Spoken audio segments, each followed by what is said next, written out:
This right here is the reason why I use these Pima lights from Premier One.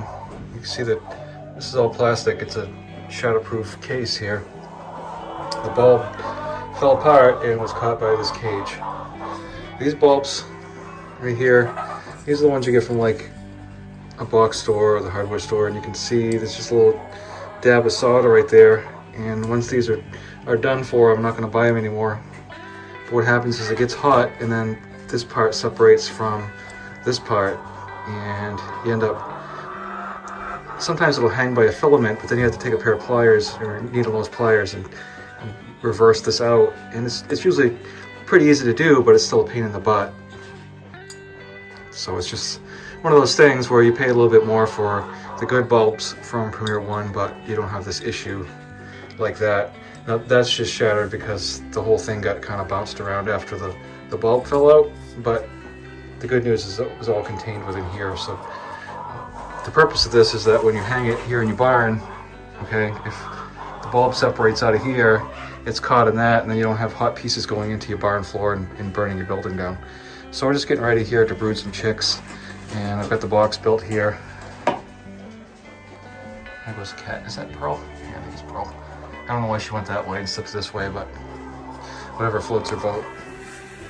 Back in the old days, there were so many lumber yards here in town, they'd almost pay you to take the stuff away. Now it's like $4.50, $5 a bag. You can get even smaller ones at the box store for like $6, $7. And you see like the little companies getting bought out, as is it the case with just about everything these days. And so once you have the monopoly in the business, you're pretty much free to charge whatever you want because you're the only person that provides it.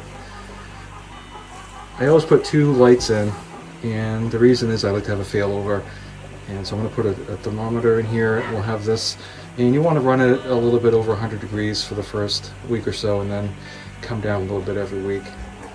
Chicks are unable to regulate their own body temperature at first, so it takes them a little bit before they get their own thermostat working inside there, and then you can taper the heat off. And I don't like to brood chickens in March. It's not something that I typically do. It's difficult because you get the fluctuating temperatures, the chickens are volatile, and you're just a lot more prone to loss in cold temperatures. We've got them plugged in here, and we're gonna let this warm up before we put birds in here. So we're gonna let it probably about 2 hours, and I'm gonna cover the top a little bit. It's most important to keep the draft off them, as well as keeping them warm, but you definitely don't want to draft. So we've got 250 watt heat lamps in there, and then as we want to lower the temperature, we just keep raising it up on the chain. And I always use safety chains. I always use clevises, snap hooks, whatever I need to do to have a positive connection between the lamp and something solid like the roof of this barn or the ceiling. Don't want that falling down. The clamp lights are the absolute worst thing you could ever use in a barn. Before I was able to buy these, I would use clamp lights, but I would take these little C-clamp things that you buy to, like these right here, and screw the clamp light into the building, but you still were left with the bulb exposed, and there's just this little X thing that does nothing really if your bulb explodes. So once I discovered these, I've never looked back, and I think I have about 6 of them now. I always put newspaper in, and I know some of the hatcheries will tell you not to do it. Well, here's the thing. With chickens, it's fine. What's not fine is with ducks. And the reason, ducks will get spraddle leg, which means they basically, their legs will spraddle. And that doesn't really happen with chickens. Now, my father raised 30,000 broilers a year for a lot of years. This is how he started his baby chicks, with newspaper. But what I will do is put a piece of wood and put the water on it to start. I only buy sexed pullets. I don't buy anything that's straight run, and here's the reason why. Is straight run birds, you're going to get probably 50% roosters.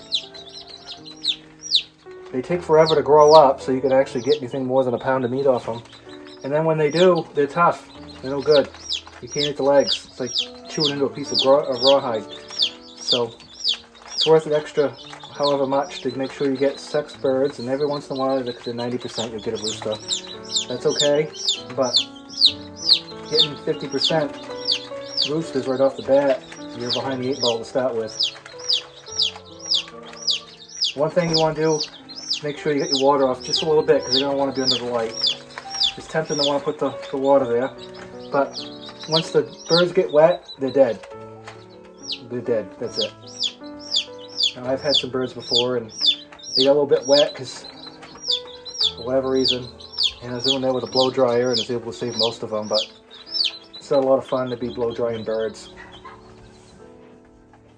The biggest problem you get with them is when you start putting waterfowl in with your chicks, and you could have 10, 12 chicks and 2 ducks, and you'd probably be all right. But when you start putting 50% chickens and 50% ducks, you want to see a mess. That's going to be soaked. It'll be manure and water. It'll smell. The chickens will all die. I'm telling you, don't do it. So if you get waterfowl, keep them separate. I've raised turkeys with chickens, and people say they'll get blackhead. Well, after a month or 2, I take them and put them somewhere else anyway, because they're too big. But I start turkeys with chickens, and they're fine. The problem with turkeys is they only slaughter turkeys here at the butcher shop until about August. And if you was to get turkeys right now, you would never get them ready. They wouldn't be ready by August. You've got to have 8-10 months minimum to grow a good turkey. 5-6 months isn't going to cut it. So I'm going to grab the thermometer and grab some more birds and grab some food, and I'll be right back. So I'm probably going to have to lower these lights just a little bit. You don't want to lower it too much, because then what happens is the chickens will actually get up in that little cage and roast themselves. You don't want that.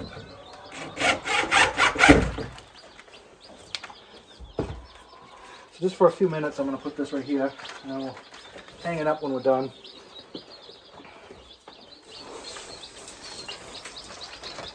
Probably from the 1940s, around World War II, up through the late 80s, early 90s, they had a lot of chickens here in Maine. It was pretty lucrative, actually. A lot of people converted their old barns into chicken houses. That's what my father did. He went from dairy to poultry. He had 30,000 birds at a time. You keep them, well, back then it was about 10 weeks. 12. He started out 12. He was down around 10 when he was done. And now you can get them out of here in 8. Around here, big ones. They spent a lot of money building them. And then at some point they just decided to move it all down south. So a lot of people lost their shirts. Sometimes you can use red light. And the red light, the reason behind that is the chickens like to peck each other, and if there's any blood, the red light, you can't tell the difference. You won't see it. So I got some food in there. I'm going to put these broilers in now. I got a bunch of them. These guys are all snuggled in, taking a nap. And these are Cornish rocks. You see how little they are right now? They're just hatched. They're cute right now. There's some people last year, I heard, for whatever reason, somebody bought their daughter a broiler for a pet. And it died probably. The thing with these broilers is they grow so fast their bones don't keep up, their ligaments and everything else. They don't feather out real well either. You don't want a meat bird for a pet, because you'll be really upset. It's inhumane to keep them more than, I'd say 3 months max, because we'll be the end of it.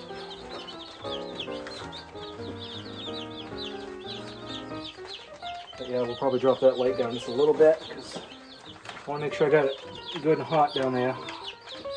But I don't want them to be able to climb up in it. Now, one of the reasons I put paper down is because you sprinkle a little bit of food down the bottom like that, right? And then what that does is that gets them with their, they already have the natural instinct to scratch. So You're putting some food down on newspaper, it makes it easy to find. If you put it down on shavings, they'll never find it. And they're eating shavings anyway. You don't want them eating shavings, you want them eating food.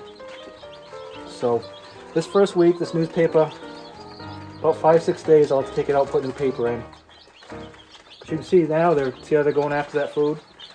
That's just a natural instinct for chickens to scratch and peck. And if you just put sawdust or shavings in there, what are they going to eat? Shavings.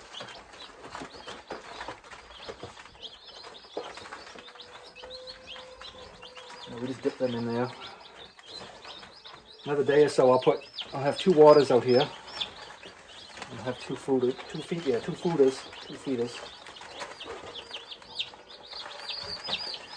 So yeah, the last commercial poultry in Maine was Penobscot Poultry, and they made good they raised good chickens. Penobscot's a county up in Maine, it's on the ocean up in Belfast, and Belfast, Maine, they call it Chicken City. And right on the wharf, right downtown, there was a big processing plant for chickens, and all the chitlins and giblets and all that stuff. They just threw it out in the ocean. And there was a floating island out there of chicken guts, and they'd go in and out with the tide. It was pretty nasty. It stunk something fierce up there. But I was into that, and just the trains used to go right into Belfast too, so they'd haul all the grain right in. There was a lot of grain silos where they'd unload grain here. Pretty much all gone. I've got 2 lights on them, and mostly it's just a failover. It is kind of cold. It's only been in the 30s today, and like I said, I think in the last video, it's still early. It's March. It's Maine. We get more snow. We're going to be drop that down just a little bit. See, that's too low right there. I got to raise it up just a little bit.